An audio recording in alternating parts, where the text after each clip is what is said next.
बिस्मिल्लाहिर्रहमानिर्रहीम। आज हम नाज़रीन को उर्दू कौम चैनल में खुश आमदीद कहते हैं। ये चैनल उर्दू की अहमियत और इसी अफादियत के पेश नज़र मुल्क अज़ीज़ के अंदर होने वाले मुकाबला जाती इम्तहान, मालूमात और शायकीन के शौक़ को मद्देनज़र रखते हुए बनाया गया है।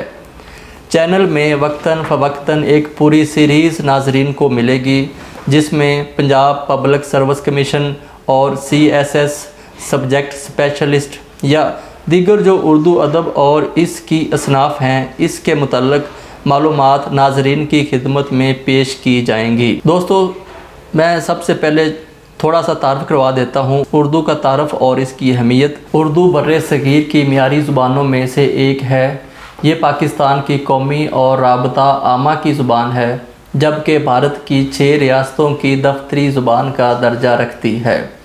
उर्दू पाकिस्तान की 5वीं और भारत की 6ठी बड़ी ज़ुबान है। उर्दू का बाज़ औक़ात हिंदी के साथ मुआजना किया जाता है।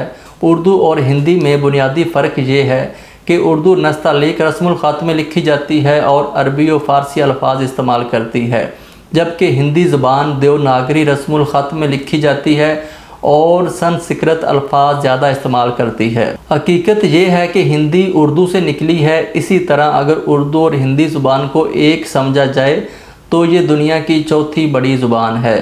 पाकिस्तान की कौमी ज़ुबान उर्दू है। इसको लश्करी ज़ुबान भी बोला जाता है। उर्दू ज़ुबान दर हकीकत मुख्तलिफ़ ज़ुबानों का मजमुआ है।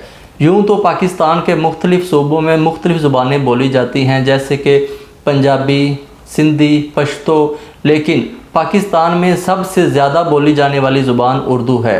किसी भी मुल्क की तरक्की के लिए ये बहुत ज़रूरी है कि इस मुल्क में उसकी कौमी ज़ुबान को अहमियत दी जाए। जितने भी तरक्की याफ्ता ममालिक हैं, इन्होंने हमेशा अपनी ज़ुबान में ही तरक्की की है।